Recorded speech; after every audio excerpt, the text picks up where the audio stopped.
Hi everyone, welcome back to the channel. In this tutorial, I will show you how to birdwatch the long-tailed tit in Heartopia. This bird actually appears in very unexpected place. It's somewhere we visit quite often, but many players don't realize it can be photographed or birdwatching. This long-tailed tit is perched right on top of the NPC Blanc, Blanc's head top. This one, and yes, it's literally sitting above the Blanc over here. This one.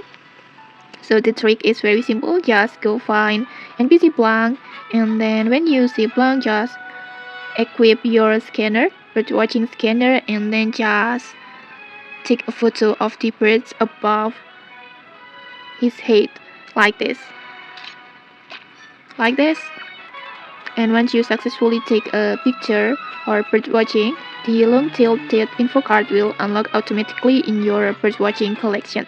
And okay, that's it. A very easy bird to miss, but also one of the easiest to capture once you know where to look. And okay, that's it. If you found this helpful, don't forget to like, comment, and subscribe for more tutorials. Thanks for watching and see you!